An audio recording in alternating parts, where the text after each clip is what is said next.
دنیاوی کام تو میرے چلتے رہیں گے، ہفتہ بھر چلیں گے. اور آپ دیکھیے اسی لیے قرآن میں بڑے پیارے انداز میں اللہ تعالیٰ نے یہ بات بھی کہا، اللہ تعالیٰ جو ہے وہ بہترین رزق دینے والا ہے. یعنی اصل مسئلہ کس کا ہے، اصل فکر کس بات کی رہتی ہے کہ میرا بزنس میں صاحب لاس ہو جائے گا، میرے جاب پہ فلاں مسئلہ ہو جائے گا، میری پڑھائی میں فلاں مسئلہ ہو جائے گا. اللہ تعالیٰ کہہ رہا ہے کہ تم یہ ساری چیزوں کی فکر نہ کرو، جمعہ کے لیے ساری چیزوں کی فکر نہ کرو. تمہارا رزق جو ہے وہ اللہ کے پاس کیا ہے، متعین ہے. یقیناً رزق کے لیے کوشش شرط ہے، لیکن ان مخصوص ایام کے اندر تم اپنے ذہن کو اس ٹینشن سے فارغ کر دو، پورے اہتمام کے ساتھ جمعہ کے لیے آؤ. اور جمعہ کے لیے جب آؤ تو یہ ذہن بنا کر آؤ کہ یہاں پہ میری تعلیم اور تربیت کا سامان کیا جانا ہے. جو خطبہ دیا جائے گا اس خطبے کے ذریعے اصل جو مقصود ہے وہ کیا ہے، اصل مقصد یہی ہے کہ امت کی تعلیم اور تربیت کا اہتمام جمعہ کے اس خطبے کے ذریعے تا قیامت ہوتا رہے. اعوذ باللہ من الشیطان الرجیم، بسم اللہ الرحمن الرحیم. رب اشرح لی صدری ویسر لی امری واحلل عقدۃ من لسانی یفقہوا قولی. عزیزان گرامی، السلام علیکم ورحمۃ اللہ وبرکاتہ. آج ہم لوگ جمعہ کی اہمیت اور فضیلت اس عنوان کے تحت کچھ باتیں سماعت فرمائیں گے انشاءاللہ. ہم جانتے ہیں کہ ہر مذہب کے اندر یا دنیا کے جو بڑے مذاہب ہیں ان کے اندر ہفتے کا کوئی ایک دن جو ہے وہ خاص خدا کی عبادت کے لیے مختص ہوتا ہے. جیسے یہود جو ہے وہ ہفتہ یعنی سنیچر کے دن کو اپنے لیے خاص کرتے ہیں، جس کو سبت کا دن بھی کہا جاتا ہے. عیسائی یا کرسچنز جو ہے وہ سنڈے کے دن کو اپنے لیے خاص کرتے ہیں خدا کی عبادت کے لیے. اسی طریقے سے ہم دیکھتے ہیں کہ مسلمانوں کے لیے جمعہ کا دن اللہ تعالیٰ نے مختص کیا ہے خاص اللہ کی عبادت کے لیے. تو یہ جو جمعہ ہے اس کا جو مطلب ہے وہ یہ ہے کہ یہ ایک ایسا دن ہے جو اجتماعی عبادت کا دن ہو، جس کے اندر خطبہ ہوگا، نماز ہوگی، دعا ہوگی اور اجتماعی ملاقاتیں بھی ہوگی. اور اس کا حکم قرآن نے دیا ہے اس طریقے سے. سورہ جمعہ کے اندر آپ دیکھیے 9ویں آیت کے اندر اللہ تعالیٰ فرماتے ہیں کہ اے لوگوں جو ایمان لائے ہو، جب پکارا جائے نماز کے لیے جمعہ کے دن فَاسْعَوْا إِلَىٰ ذِكْرِ اللَّهِ، تو کیا کرو، تو اللہ کے ذکر کی طرف دوڑو اور خرید و فروخت چھوڑ دو. یعنی انسان جمعہ کے دن جب اذان ہو، جمعہ کے لیے بلایا جائے، تو انسان چاہے کتنا ہی اہم کام کر رہا ہو، خرید و فروخت سے مراد صرف یہ نہیں کہ خرید و فروخت چھوڑ دو اور باقی سارے کام کر سکتے ہیں. یہاں پہ ایک مثال اور تنبیہ دی گئی کہ دیکھیے جو سب سے اہم تر کام ہو سکتا ہے انسان کے لیے، بیچنا، یعنی اس کی معاش کا جو ذریعہ ہے اور پیسوں کی آمد کا جو ذریعہ ہے وہ انسان کے لیے ایک بہت اہم کام ہے یا ہو سکتا ہے. تو یہ اہم ترین کام کو بھی آپ کیا کرو، ترک کرو. یعنی دنیا کے جو سارے کام آپ کر رہے ہو دنیاوی، وہ سارے کام کو ترک کرو اور کس کی طرف آؤ، اور آؤ نماز کی طرف، جمعہ کی طرف آؤ. اور پھر آپ دیکھیے کہ یہ جو آیتیں نازل ہوئی تھی سورہ جمعہ کی، اس کا ایک بیک گراؤنڈ تھا، ایک پس منظر تھا، جس پس منظر میں یہ آیتوں کو اللہ تعالیٰ نے نازل کیے. روایت میں آتا ہے کہ پیارے رسول صلی اللہ علیہ وسلم مسجد نبوی میں جمعہ کا خطبہ دے رہے تھے، اور اتنے میں ایک بڑے ڈھول تہاشی کی آواز آئی کہ ایک تجارتی قافلہ یمن سے آیا ہے اور بہت سارا تجارتی ساز و سامان اپنے ساتھ لایا ہے. تو یہ سننا تھا کہ چند لوگوں کو چھوڑ کر، روایت میں اس کی تعداد مختلف آتی ہے کہ بہت لمیٹڈ لوگوں کو چھوڑ کر باقی سارے اکثر لوگ جو ہے وہ کیا ہو گئے، وہ خطبہ چھوڑ کر اس تجارتی قافلے میں خرید و فروخت کے لیے چلے گئے. اب ظاہر سی بات ہے تھوڑا ہم کو پس منظر اس حیثیت سے بھی سمجھنا ہوگا کہ اس وقت مدینہ منورہ کے اندر جو حالات سے آج سے 1500 سال پہلے کوئی مالز اور اس طریقے کا سسٹم نہیں تھا کہ انسان جو ہے 6 مہینے اپنی ضروریات کی چیزوں کو خرید کر رکھ دے اور اپنا سامان بڑی آسانی سے آج آن لائن دستیاب ہوتا ہے ویسا دستیاب ہوتا تھا. وہاں پہ یقیناً یہ ایک دشواری تھی، ایک مشکل تھی کہ جو سامان کی خرید و فروخت تھی یہ بہت سلیکٹڈ اوقات میں ہوتی تھی، اور سلیکٹڈ وقت میں آپ کو کیا کرنا ہوتا تھا، اپنی ضرورت کی چیزیں جو ہے وہ جمع کرنی ہوتی تھی. لیکن آپ دیکھیے یہاں پہ جو اس وقت مسلمانوں کے اندر یہ روایت میں آتا ہے کہ جو لوگ گئے ان میں سے ایک تو یہ تھا کہ منافق بھی بہت زیادہ کثرت سے شامل تھے. تو دو ان سے غلطیاں ہوئی یا کوتاہیاں ہوئی، وہ یہ ایک تو یہ کہ جمعہ کا خطبہ چھوڑ کر چلے گئے، اور اللہ کے رسول صلی اللہ علیہ وسلم کی جو توہین ہوئی اس کے نتیجے میں کہ پیارے رسول صلی اللہ علیہ وسلم ممبر پر کھڑے اور خطبہ دے رہے اور لوگ جو ہے ان کو چھوڑ کر چلے جا رہے. تو اللہ تعالیٰ نے اس وقت ان آیتوں کو نازل کیا اور یہ پکڑ کی کہ دیکھو جب تمہیں جمعہ کے لیے بلایا جائے گا تو پھر تم کیا کرو گے، پھر کوئی خرید و فروخت نہیں ہوگی. یعنی یہ ہم کو سمجھنا ہوگا کہ جمعہ کی جو اہمیت اللہ تعالیٰ نے رکھا ہے قرآن میں اور حدیث سے ہم کو جو ملتی ہے وہ کیا ہے. جمعہ اصل میں ایک امت کی جو ہے پوری اجتماعی کامیابی کی کلید ہے. It is the key to success of the entire امت. جب پوری اجتماعیت ایک جگہ جمع ہوگی ایک کامن کاز کے لیے کہ ہم سب کو اللہ کی رضا مطلوب ہے، ہم سب اللہ کو راضی کرنا چاہتے ہیں اور اس امت کی فلاح و بہبود ہمارے پیش نظر ہے، تو آپ دیکھیے جب اس کاز کے لیے امت جمع ہوگی تو یقیناً امت جو ہے وہ ہمیشہ کیا ہوگی، آگے کی طرف جائے گی. اور جمعہ کے اندر ہم جانتے ہیں کہ 3 چیزیں لازم ہیں. ایک تو جمعہ کا خطبہ ہے، دوسرا نماز جمعہ ہے، اور پھر حدیث سے جو بات ملتی ہے وہ یہ کہ جمعہ کے دن جو دعا کی جائیں گی اس کی بھی بڑی غیر معمولی اہمیت ہے. اور چوتھی چیز جو اس سے علماء نے نکالا اور بہت آسانی سے اس سے نکلتی اور احس ہوتی ہے وہ یہ کہ جب اتنی بڑی مسلمانوں کی امت یا جمعیت ایک جگہ جمع ہوگی تو یقیناً آپس میں کیا ہوگا، ایک دوسرے سے میل ملاپ، ملاقات، اخوت، محبت، بھائی چارگی، یہ ساری چیزیں بھی انویریبلی اس کے ساتھ ہوگی. آپ دیکھیے جمعہ کے بارے میں اور ایک حدیث ملتی ہے، مسند احمد کی حدیث ہے کہ جمعہ کی اہمیت کے اندر 5 باتیں ملتی ہے. اور وہ 5 باتیں کیا ہیں کہ اللہ تعالیٰ نے آدم علیہ السلام کو جمعہ کے دن پیدا کیا، یعنی پہلا انسان جو اس دنیا کا جو پیدا ہوا تھا وہ جمعہ کے دن ہی پیدا ہوا تھا. پھر دنیا میں حضرت آدم علیہ السلام کو جو اتارنے کا دن تھا وہ بھی جمعہ کا ہی دن تھا، اور حضرت آدم علیہ السلام کی وفات بھی جو ہے وہ جمعہ کے دن ہی ہوئی تھی. پھر دعا کے سلسلے میں بڑی اہم حدیث ہے وہ یہ کہ جمعہ کے اندر ایک ساتھ یا ایک گھڑی ایسی ہے کہ جس میں جو بھی دعا مانگو وہ اللہ تعالیٰ کیا کرتے ہیں، قبول کرتے، وہ کبھی رد نہیں ہوتی، بشرطے کہ کوئی انسان حرام چیز کے لیے دعا اللہ سے نہ کرے. اور ساتھ کے بارے میں علماء نے مختلف اس کی تعبیرات کیے ہیں. بعض لوگوں کا کہنا ہے کہ ایک بس گھڑی ہے، اور بعض لوگوں کا کہنا ہے کہ عربی کی جو وسعت ہے اس کے حساب سے یہ ایک پورا گھنٹہ بھر ایسا ہوگا کہ جب انسان اس گھنٹے بھر میں کبھی بھی اللہ سے دعا مانگے تو وہ دعا کیا ہوگا، قبولیت کا موجب بنے گا. اور پھر 5ویں اہم چیز جمعہ کی فضیلت کے سلسلے میں آتی ہے وہ یہ کہ قیامت جو برپا ہوگی وہ جمعہ کے دن برپا ہوگی. اسی لیے آپ دیکھیے چرین پرین، پہاڑ، درخت اور پانی، یہ ساری چیزیں جمعہ کے دن بڑے خائف رہتے ہیں کیونکہ ان کو پتہ ہے کہ جو سور پھونکا جائے گا، جو یہ پورا دنیا کا جو کارخانہ ہے اس کو جو لپیٹ دیا جائے گا، ہے نا، اور یہ جو امتحان کی گھڑی ہے، یہ جو مہلت ہے سارے انسانوں کی جب ختم ہوگی اس کا دن ہم جانتے ہیں کہ قیامت کا دن ہے. وہ کب ہوگا؟ مسند احمد کی حدیث کے مطابق وہ بھی جمعہ کا دن ہوگا. اب آپ دیکھیے کہ ظاہر سی بات ہے کہ جب جمعہ کی اتنی زیادہ اہمیت ہے تو اس دن ہم کو کیا کرنا ہے. ہم ایسے ہی تو اللہ کے سامنے اٹھ کے نہیں آ سکتے، ہے نا. اجتماعیت میں جب انسان ہوتا ہے، جب آپ کوئی بڑے فنکشن، بڑے اوکیجنس کے لیے جاتے ہیں تو ایسے ہی اٹھ کے نہیں چلے جاتے. تو یہاں پہ ہم کو جو آداب سکھائے گئے، ہمارے پیارے رسول صلی اللہ علیہ وسلم نے جمعہ کے حوالے سے ہم کو جو آداب سکھائے، ہم کو ان آداب کو بھی کیا کرنا پڑے گا، ملحوظ رکھنا پڑے گا کہ جمعہ کے دن کیا کرنا چاہیے، انسان نے غسل کرنا چاہیے. حدیث کے اندر آتا ہے کہ انسان کو کیا کرنا چاہیے، جمعہ کے دن غسل کرنا چاہیے، اچھے کپڑے پہننا چاہیے. اللہ کے رسول صلی اللہ علیہ وسلم تو ایک جمعہ کا جوڑا کیا کرتے تھے، ہمیشہ الگ رکھتے تھے. مطلب ایسے ہی کوئی بھی گندے میلے کپڑے پہن کر انسان نہیں آئے، بلکہ ہماری استطاعت کے حساب سے اللہ نے جو ہم کو استطاعت دیا ہے اس استطاعت کے اندر جو اچھے کپڑے ہوں گے وہ جمعہ کے لیے ہم کو نکالنے چاہیے. اور مسواک کرنا چاہیے، منہ صاف ہونا چاہیے، ہے نا، منہ کے اندر گندگی نہیں ہونی چاہیے، بدبو نہیں آنا چاہیے. کیونکہ بات کیا ہے، بات ہم اللہ کے سامنے اصل میں آنا چاہ رہے، یہ نہیں کہ صرف بندوں کو دکھانا چاہ رہے، بلکہ اللہ کے سامنے ہماری حضوری ہے، اللہ کے سامنے ہمارا پریزنس ہو رہا ہے. تو ہم یہ ذہن میں رکھیں کہ ہم اللہ کے سامنے حاضر ہو رہے ہیں، تو اللہ کے سامنے ایک بڑے دن کے موقع سے جہاں اللہ تعالیٰ کا انعام تقسیم ہو رہا ہے، تو ہم کیسے آئیں گے؟ ہم ایسے ہی کیجولی اٹھ کر نہیں آئیں گے، بلکہ پوری تیاری کے ساتھ آئیں گے.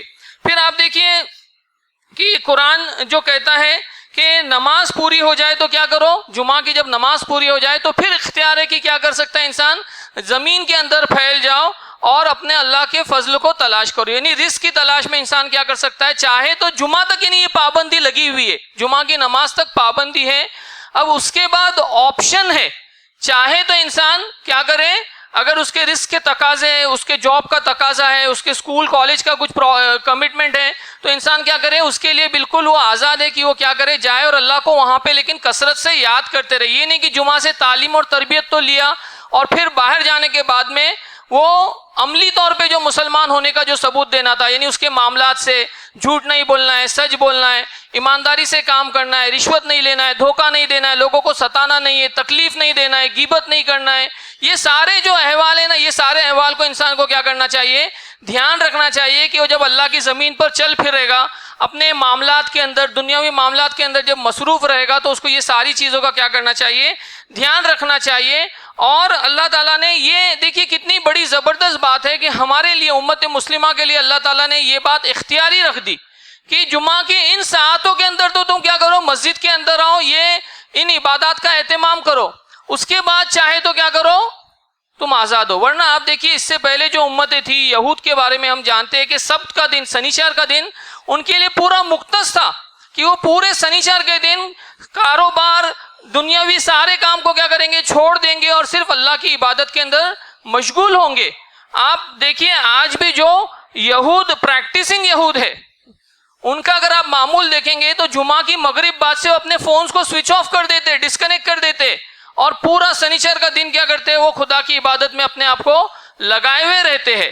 لیکن اللہ تعالیٰ کا یہ بڑا فضل ہے امت مسلمہ کے اوپر کہ اللہ تعالیٰ نے ہمارے لیے بڑی آسانی کی ہے کہ ان ساعتوں کے اندر تو کیا ہے، ہمارے لیے ضروری ہے. لیکن ظاہر سی بات ہے جب ہم جمعہ کی فضیلت کے حوالے سے احادیث کے اوپر نظر ڈالتے ہیں تو بہت ساری احادیث ہمارے سامنے آتی ہے جس میں یہ بات بھی آتی ہے کہ جمعہ کے دن ناخن بھی کاٹنا چاہیے.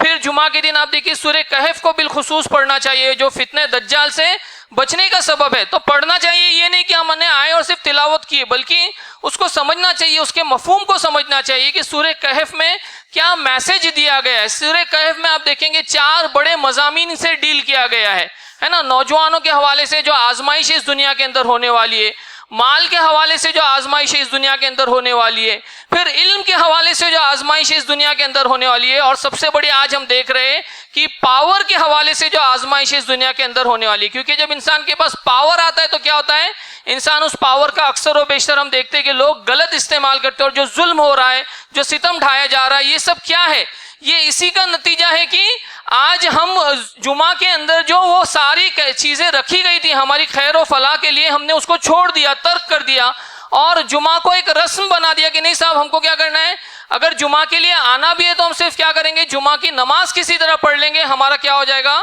اٹینڈنس میں جو ہے ہمارا رجسٹر میں ہمارا نام داخل ہوگا. میں آخر میں ایک حدیث آپ کو سناؤں گا کہ ایکچولی جمعہ کے دن فرشتے کس طرح سے ریکارڈ کرتے ہیں، وہ حدیث بھی آپ کے سامنے انشاءاللہ آخر میں آئے گی. تو ہم کو یہ اپنے ذہنوں میں بہت زیادہ کلیئر رکھنا پڑے گا کہ جمعہ کے دن یہ 3 چیزیں تو ہوگی، لیکن اس کے آگے پیچھے جو دوسری چیزیں ہیں لوازمات میں ہیں، اللہ جس کو استطاعت دے، ایک چیز تو یہ ہے، اور دوسرا یہ ہے کہ انسان استطاعت پانے کے لیے کوشش کرے.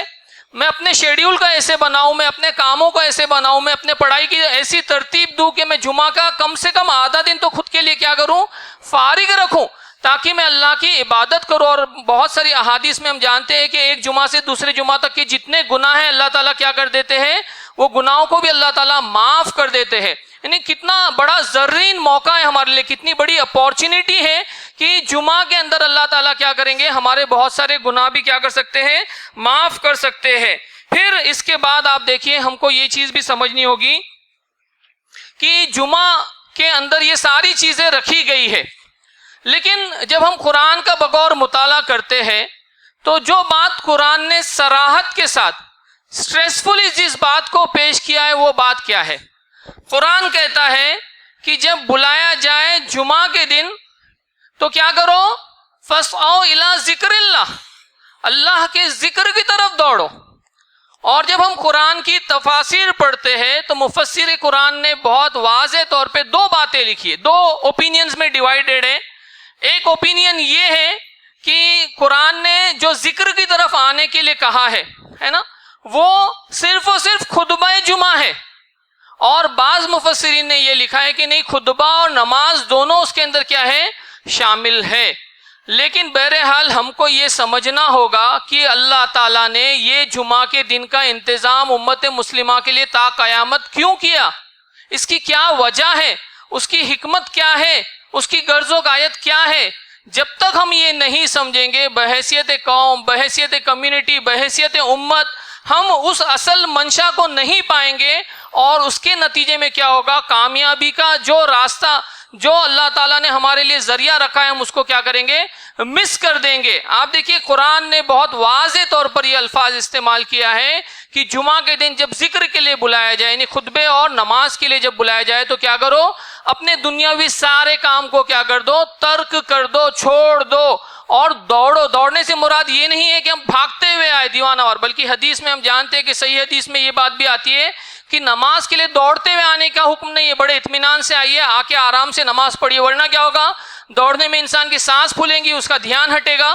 تو یہ ساری تاکید کی گئی ہے۔ یہاں پہ دوڑنے سے مراد ہے لپکنا، پانا، اس کی طرف اٹریک ہونا، اس کی طرف اپنی پوری توجہ مرکوز کرنا، اپنے قلب، اپنے جسم، اپنے اعضاء، اپنے ذہن جو ہوتا ہے نا، اصل انسان کا ذہن ہوتا ہے کہ انسان ذہنی طور پہ اپنے آپ کو یکسو کر لے، ذہنی طور پہ اپنے آپ کو فارغ کر لے کہ صاحب مجھے جمعہ کے لیے اپنے آپ کو فارغ کرنا ہے، دنیاوی کام تو میرے چلتے رہیں گے، ہفتہ بھر چلیں گے۔ اور آپ دیکھیے اسی لیے قرآن میں بڑے پیارے انداز میں اللہ تعالیٰ نے یہ بات بھی کہا کہ اللہ تعالیٰ جو ہے وہ بہترین رزق دینے والا ہے۔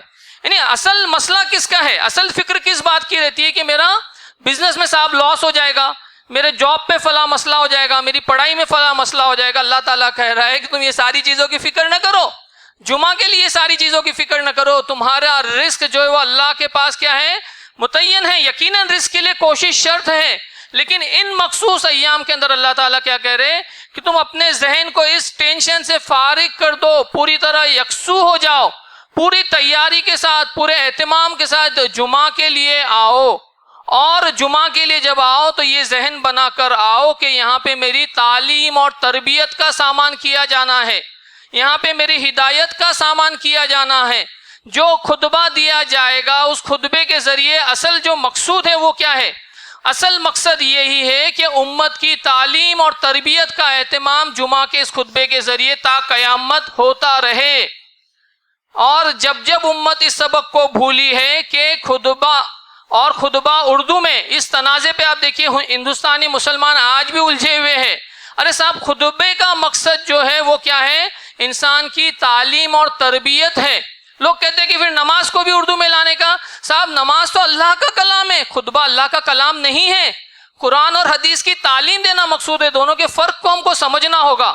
اور جب انسان اس فرق کو نہیں سمجھتا ہے، جب انسان اس بڑے مقصد کو کیا کرتا ہے، بھول جاتا ہے یا مس کر جاتا ہے یا اس میں الجھ جاتا ہے اور دوسری چیزوں کی آمیزش اس میں کر دیتا ہے، تو آپ دیکھیے جو نقصانات اٹھانے پڑتے ہیں وہ بہت زیادہ کیا ہے، بھیانک ہے۔ ہم صرف سماج میں کیا دیکھتے ہیں کہ صاحب فلاں لڑکی بھاگ گئی، فلاں مسئلہ ہو گیا، فلاں معاشرے میں فلاں بھائی بہنوں میں جھگڑا ہو گیا، فلاں صاحب نے کیا کیا، اپنی بیوی کو بلا کسی وجہ کے طلاق دے دیا، فلاں بھائی نے اپنی بہن کو پراپرٹی میں حصہ نہیں دیا۔ یہ سارے مسائل آتے ہیں، آتے رہیں گے۔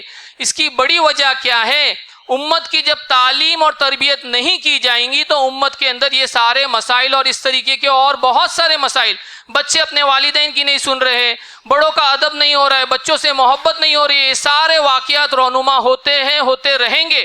ضرورت اس بات کی ہے کہ امت اپنے اس بھولے ہوئے سبق کو، کون سا بھولا ہوا سبق، قرآن کا یہ سبق، جہاں قرآن میں سورہ جمعہ میں یہ بات کہی گئی، میں آپ کو تھوڑا اور پیچھے لے جانا چاہتا ہوں۔ پیچھے قرآن میں سورہ جمعہ کی ہی تھوڑی سی آپ کو سیر کرانا چاہتا ہوں کہ آپ سورہ جمعہ کو جائیے گھر پہ اور پڑھیے کہ اللہ تعالیٰ نے 2 رکوع پر مشتمل سورہ جمعہ کو نازل کیا۔ یہ سورہ جمعہ کے اندر جو باتیں روایت میں ملتی ہے وہ یہ کہ جو پہلا رکوع ہے اس میں خطاب یہود سے ہے، اور دوسرے رکوع میں خطاب مسلمانوں سے ہے جہاں جمعہ کی یہ احکام دیے گئے ہیں۔ لیکن یہ 2 رکوع 2 الگ الگ وقتوں میں نازل ہوئے ہیں، یعنی یہ ایک ساتھ نہیں نازل ہوئے، بلکہ یہ جو رکوع ہے جس میں مسلمانوں سے جمعہ کے حوالے سے خطاب کیا گیا، یہ پہلے نازل ہوا ہے اور اس کے کچھ سال بعد دوسرا پہلا رکوع نازل ہوا ہے۔ لیکن اللہ تعالیٰ نے قرآن کو جب مرتب کیا، جب ترتیب دی گئی، تو پہلی بات تو یہ کہ وہ یہود والا رکوع وہ پہلے آیا اور مسلمانوں والا رکوع بعد میں آیا، اور ان دونوں کے بیچ میں ایسا لگ رہا تھا کہ یہ دو رکوع، ایک تو یہود سے خطاب کیا جا رہا ہے، ایک جگہ مسلمانوں سے خطاب کیا جا رہا ہے، ان کا آپس میں کیا کنیکشن ہے؟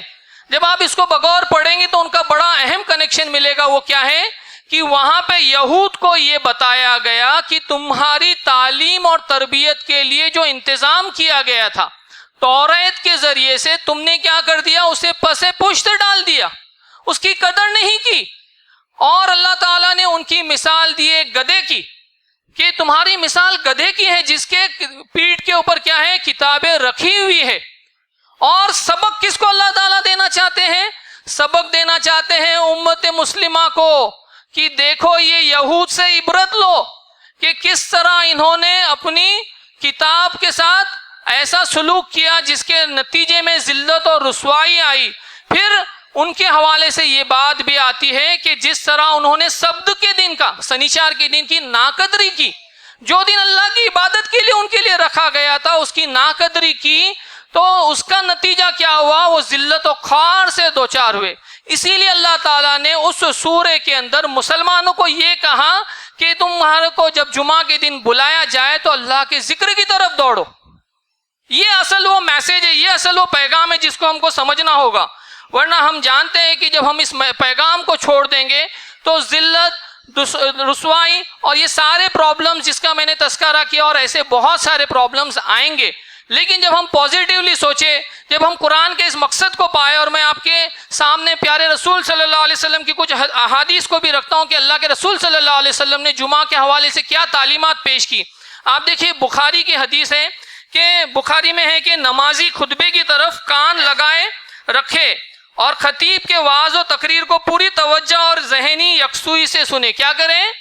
جب نماز کے لیے آئی گئے ہو تو جب خطبہ دیا جائے گا تو اس خطبے کو دھیان لگا کر سننا چاہیے. مسند احمد کی حدیث میں تو یہ بات کہی گئی کہ خطبے کے دوران بات کرنا تو منع ہے ہی، خطبے کے دوران بات چیت تو منع ہی، بات چیت روکنا بھی منع ہے.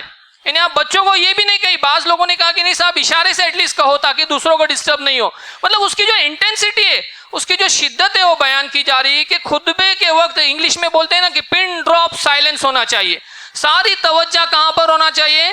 خطبے کے اندر جو بات پیش کی جا رہی ہے اس بات کو ہم کو کیا کرنا چاہیے؟ کان لگا کر سننا چاہیے. تو ہم کو یہ بات سمجھ میں آتی ہے کہ اور پھر آپ دیکھیے جو لوگ بغیر کسی شرع عذر کے تین جمعہ چھوڑتے، صحیح حدیث میں آتا ہے کہ اللہ تعالیٰ کیا کرتے ہیں؟ ان کا نام جو ہے منافقوں میں لکھ دیتے ہیں. پھر صحیح مسلم کی حدیث میں تو یہ ہے کہ اللہ تعالیٰ کیا کرتے ہیں؟ ان کے دلوں پر مہر لگا دیتے ہیں. یعنی جو اتنا لیسٹ بادرڈ ہے، جس کو پڑھی نہیں ہے کہ جمعہ کے اندر اللہ تعالیٰ نے خیر و برکات کے کیا خزانے رکھے، میری ہدایت کے لیے، میری فلاح کے لیے، میری کامیابی کے لیے اللہ تعالیٰ نے کیا سامان رکھا ہے، میں اس سے کیا ہوں؟ لیسٹ بادرڈ ہوں، ایک دم ایروگنٹلی میں بیہیو کرتا ہوں. تو اللہ کے رسول صلی اللہ علیہ وسلم فرماتے کہ اللہ تعالیٰ تو ایسے شخص کے دل پہ ہی مہر لگا دیتے ہیں. یعنی ہدایت کیا ہو جائیں گی؟ سلب ہو جائے گی. اب اس کی ہدایت کے راستے اور دروازے کیا ہو جائیں گے؟ سارے کے سارے بند ہو جائیں گے. تو یہ ہم کو سمجھنا پڑے گا. پھر پیارے رسول کی صلی اللہ علیہ وسلم کی ایک حدیث میں جو صحیح مسلم میں ہی ہے، یہاں تک اللہ کے رسول صلی اللہ علیہ وسلم نے فرمایا کہ میرا تو دل چاہتا ہے کہ جو لوگ جمعہ چھوڑتے ہیں میں تو جاؤں اور ان کے گھروں کو آگ لگا دوں. آپ ذرا تصور کریں، رحمت العالمین اس طرح کے سخت الفاظ بھی استعمال کر رہے ہیں. تو ہم کو یہ سمجھنا چاہیے کہ یہ جمعہ کا جو پورا اہتمام کیا جا رہا ہے یہ کیوں کیا جا رہا ہے، اس کی جو بڑی وجہ ہے، اس کا جو بڑا مقصد ہے، اس کا جو بڑا پرپس ہے، اس کے اوپر ہماری اور امت کی، اور بالخصوص یہاں ریکارڈنگ ہو رہی ہے، میں اس ریکارڈنگ کے حوالے سے میں چاہتا ہوں کہ یہ بات ان منتظمین مسجد تک پہنچے، امت کے ان ذمہ داروں تک پہنچے، ان ٹرسٹیز تک پہنچے جنہوں نے مسجد کی ذمہ داریاں لی ہیں، جو کل اللہ کے سامنے اس ذمہ داری کے لیے جن کو جواب دینا ہے کہ اس ذمہ داری کا حق ادا کیا کہ نہیں. تو جمعہ کے سلسلے میں بھی اللہ تعالیٰ ان سے پوچھیں گے کہ تم کو جمعہ کا ذمہ دار بنائے تھے، تم نے جمعہ کے اندر تعلیم اور تربیت کا کیا اہتمام کیا. آپ دیکھیے یقیناً عورتوں پر فرض نہیں ہے، لیکن اگر آسانی سے جہاں پہ فتنہ نہیں ہو سکتا ہے، عورتوں کے لیے علیحدہ انتظام ہو سکتا ہے، تو یقیناً ہم کو کیا کرنا چاہیے؟ آج ہماری ماں اور بہنوں کی بھی تعلیم اور تربیت کی بہت زیادہ ضرورت ہے، وہ بھی کرنا چاہیے. تو ہم کو یہ دھیان رکھنا پڑے گا. اور جمعہ کے دن ہم جب آئیں گے تو دو باتیں اور ہمارے ذہنوں میں ہوں گی کہ ہم جب غسل کر آئے، خوشبو لگا کر آئے، اچھے کپڑے پہن کر آئے، ہے نا، اور ہم جب آئے مسجد کے اندر منہ دھو کر، ہے نا، مسواک کر کے، تو ہمارا یہاں پہ آنے کا مقصد کیا ہے بھائیو؟ ہمارا مقصد یہ نہیں کہ ہم اچھے کپڑے پہن کر لوگوں کو دکھانا چاہ رہے، ہمارا مقصد یہ نہیں کہ ہم بتائیں کہ ہم کتنا اچھا عہد کا خوشبو لگا رہے، بلکہ صرف اور صرف ایک ہی مقصد پیش نظر ہوگا، وہ یہ ہوگا کہ وہ رضوان من اللہ اکبر۔ یاد رکھو، اللہ کی رضا سب سے بڑی چیز ہے۔ میں اپنے خالق کو، میں اپنے مالک کو خوش کرنا چاہتا ہوں، میں اس کی رضا چاہتا ہوں، میں چاہتا ہوں کہ میرے گناہ معاف ہو جائے۔ میں جب جمعہ کے دن آؤں یہ سارا اہتمام کر کے، تو میرے ذہن میں یہ چیز ہو، اور دوسری بات یہ ہو میرے ذہن میں کہ میرے مالک نے میری ہدایت کے لیے جو سامان رکھا ہے، اس سامان سے میں کیا کروں؟ بھرپور استفادہ کروں، بھرپور فائدہ اٹھاؤں، جتنا ہو سکتا ہے ہدایت کو لوں اور اس پر عمل کرنے کی کوشش کروں، اور ایک جمعہ کے بعد اگلے جمعہ کے اندر اپنی زندگی کی روش کو کیا کروں بھائی اور بہنوں؟ تبدیل کروں۔ ورنہ اگر ہماری زندگی میں اس طرح سے جمعہ تو آئیں گے، جمعہ کا یہ سارا اہتمام بھی ہوگا، لیکن اگر ہماری زندگی میں کوئی چینج، کوئی تبدیلی نہیں آ رہی ہے، تو پھر ایک بہت بڑا سوال یا نشان ہوگا کہ ہم نے اس جمعہ سے کیا حاصل کیا؟ کیا اللہ ایسے ہی صرف ہمارے گناہ معاف کرے گا؟ کیا جمعہ کے اندر ایک ساتھ سے وصلے رکھی کہ ہم مانگے اور اللہ عطا کرے گا؟ اللہ تو یقیناً عطا کرے گا، لیکن لے کر پھر ہم اپنی لائف میں کیا چینج لائیں گے، اپنی لائف میں کیا تبدیلی لائیں گے؟ ہم کو یہ اصل چیز جو ہے وہ کرنی پڑیں گی۔ آپ دیکھیے، بخاری کے ایک حدیث میں سنانا چاہتا ہوں کہ جمعہ کے اندر جو فرشتے مختص ہوتے اللہ تعالیٰ کی طرف سے دروازے کے اوپر مسجدوں کے، اور وہ لوگ لوگوں کی حاضری ریکارڈ کرتے ہیں۔ اللہ کے رجسٹر میں کیا ہوتا ہے؟ ہماری حاضری ریکارڈ ہوتی ہے۔ کب تک ریکارڈ ہوتی ہے؟ جیسے ہی خطبہ شروع ہو گیا وہ رجسٹر بند ہو جاتا ہے، جیسے ہی خطبہ شروع ہو گیا وہ رجسٹر بند ہو جاتا ہے۔ تو اگر ہم چاہتے ہیں کہ اللہ کے رجسٹر میں ہم اپنا نام جمعہ کے دن درج کرائے، تو یہ ہماری کیا ہوگی؟ ہماری کوشش ہوگی کہ ہم جمعہ کے دن کا یہ دھیان رکھیں کہ ہم لوگ کیا کریں گے؟ مسجد میں خطبے کے پہلے آنے کی حتی الامکان کوشش کریں گے۔ یہ ہم کیا کریں گے؟ انشاءاللہ آج عزم کریں گے، بولے بھائیو، کریں گے انشاءاللہ، انشاءاللہ۔ اور جمعہ کے ذریعے سے جو ہمارے اندر 4 چیزیں ہم کو ذہن رکھنا ہے کہ جب ہم جمعہ کے لیے آتے ہیں تو کیا باتیں ہمارے اندر آتی ہے۔ آپ دیکھیے، میں بتانا چاہتا ہوں کہ جمعہ کے ذریعے سے ہم کو یہ یاد دلایا جاتا ہے کہ دیکھو تمہارے رب نے تم پر کتنی نعمتیں کی ہے، کتنے احسانات کیے، تمہاری کیا حیثیت تھی؟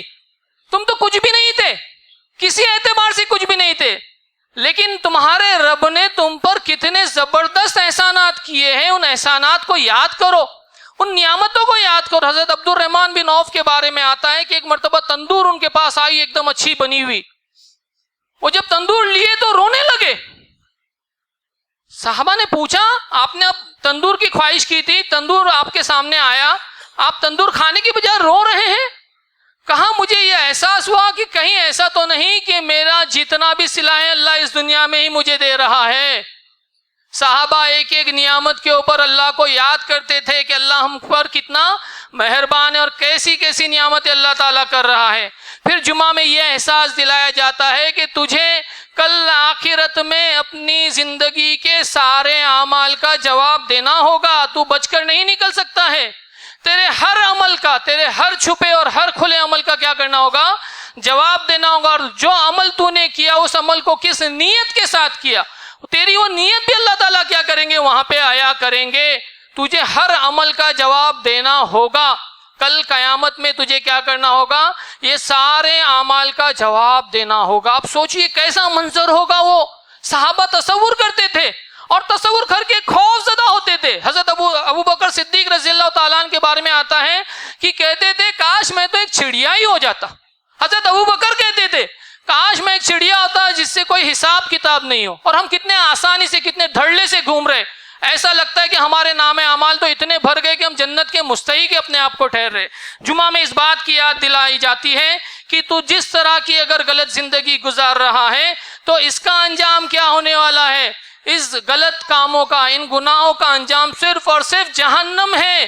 دنیا میں تو ہو سکتا ہے تو کیا کرے؟ بچ جائے، تو اپنی چرب زبانی کی بنیاد پر بچ جائے، تو اپنے جھوٹے مقدمات کی بنیاد پر بچ جائے، تو اپنے پیسے اور طاقت کی بنیاد پر بچ جائے، لیکن خدا کی عدالت میں تو نہیں بچنے والا۔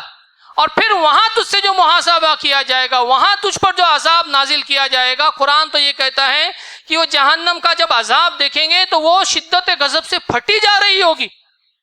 اس کے دہاڑنے کی جب آواز سنیں گے تو وہ خوف زدہ ہوں گے. جہنم کو اس حال میں لایا جائے گا کہ اس کی 70,000 لگامیں ہوں گی اور ہر لگام کو 70,000 فرشتے کھینچ رہے ہوں گے. تو آپ ذرا تصور کریں کہ وہ کیا منظر ہوگا.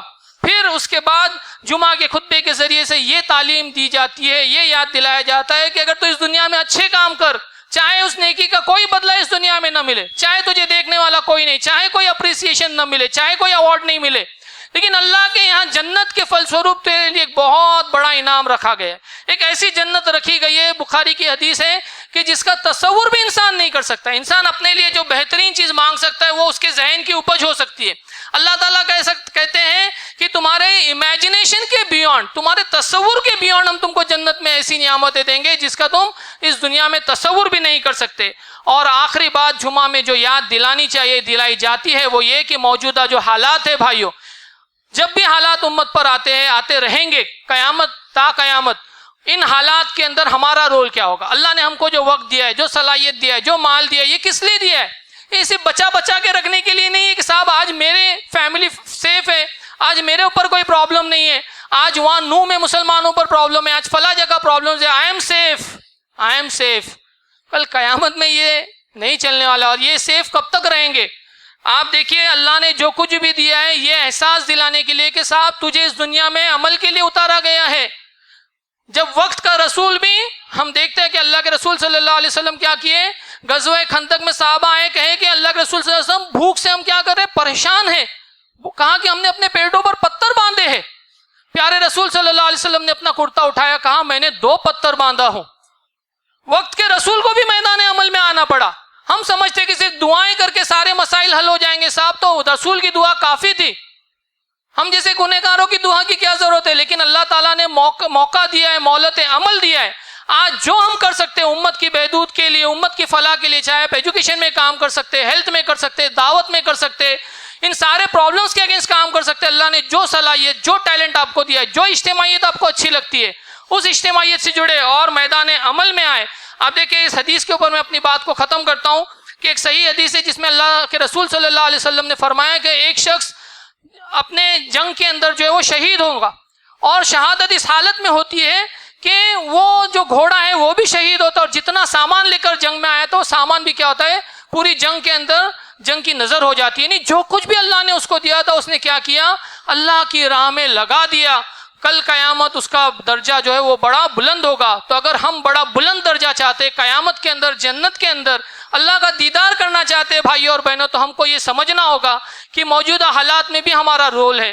اور اس جمعہ کے ذریعے سے جو پیغام دیا جا رہا ہے, جو تعلیم اور تربیت کا جو سامان ہمارے لیے رکھا گیا, ہم کو اس کو مس کرنا ہرگز بھی ہم گوارا نہیں کر سکتے. یہ چند باتیں اس موقع سے تھی.